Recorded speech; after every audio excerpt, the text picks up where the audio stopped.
Hi, I'm Adam from Family Cactus. We have a new album coming out called Spirit Lights, and we recorded it for about 5 months last year and finished it off when we were in New York in November. What were you in New York doing apart from finishing off?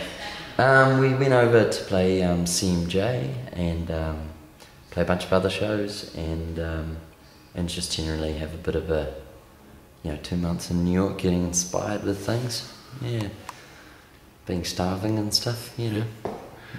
And do you think that sort of added to the album in a way, or? I think it was kind of a breather after the album. Actually, it was such a hard album to make, and it was so long, and we got to that stage of second guessing yourself in the studio, and a whole bunch of personal things happened. A good friend died, and it was all kind of emotional and exhausting. So by the time we got to New York, it was lovely just to be able to master this guy Greg Kelby, and he cranked a nice bottle of whiskey at the end of it, and we looked out over the Manhattan skyline, and it was like a big relief. I think the difference with Spirit Lights as opposed to Come Howling, our debut, was that Spirit Lights was born by myself or a few of us writing using drum machines and getting into sort of complicated rhythms and wanting to sort of evoke a rhythmic kind of dreamlike thing to the songs, and certainly some of the lyrical content and sort of themes in the album really go back to some of the tough things that were happening at the time of the record. So a lot of it has to do with mythical spirits and lights, and so Spirit Lights was the name, but I think it's a bit more dreamlike and a little bit more lush and realised than our first one, but yeah. The difficult things that happen while recording this album, getting a new rhythm section, a friend passing away, leaving Sony, and all sort of leading up to our New York trip, which was happening at the end of it, and the uncertainty when it came to money and all that sort of thing.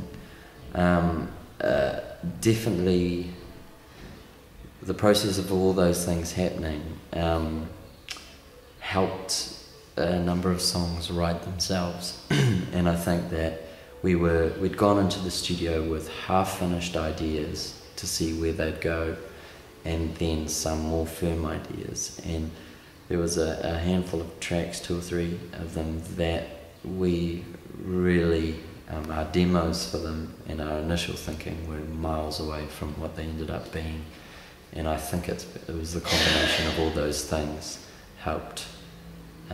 We're sort of released lyrically and mood-wise in these particular 3 tracks, which are a track called Moss Green Cape, Dragonflies, and Hall in Red. New York was in many ways that difficult first trip that we've heard so much about that bands have, when they go overseas. That chicken and egg situation of you need a label, but labels want you to have a booking agent and vice versa. So we went over there with a certain level of interest and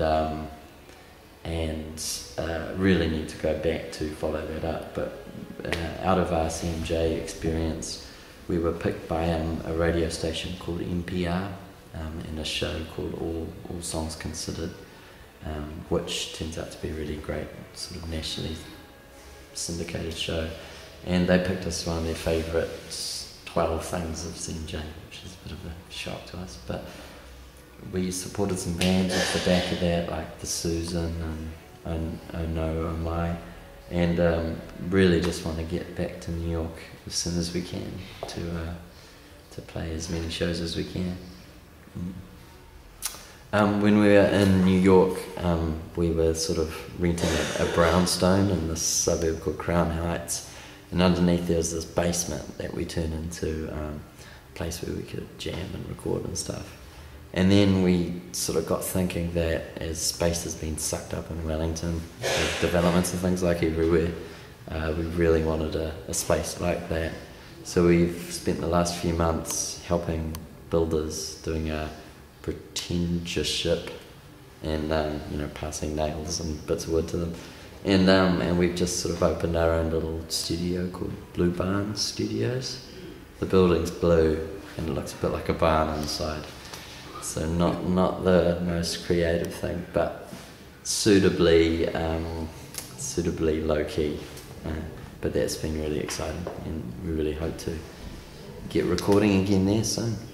Are you going to open up for other people to use this? Yeah, absolutely. There's been a lot of recording happening there at the moment. Actually, it's great. It's a really tall room. It's 8 meters high, and at its tallest point. So it's great for a live recording. We did 8 new songs live at this sort of dilapidated old kind of convent school or college called Erskine College in Island Bay in Wellington. And it's where they shot The Frightening, and it's kind of all falling apart, and they're quietly doing it up over time. But the most of it's just this creepy old amazing space with heaps and heaps of rooms and beautiful wood and things. So we did 8 new songs and filmed it all, and we've done 1 webisode release so far for our first single, Fields and Fields, and our second one's just about to come out today, and then we'll at the end of it roll them all into a little sort of half an hour web thing. People can see these new songs being played live. Cool. We are releasing our album on the 6th of June, and we'll follow it up with a tour about a month after that, and hoping to make it to some places we haven't been before, even if 6 people come or something. Yeah. Cool. Yeah, goodbye.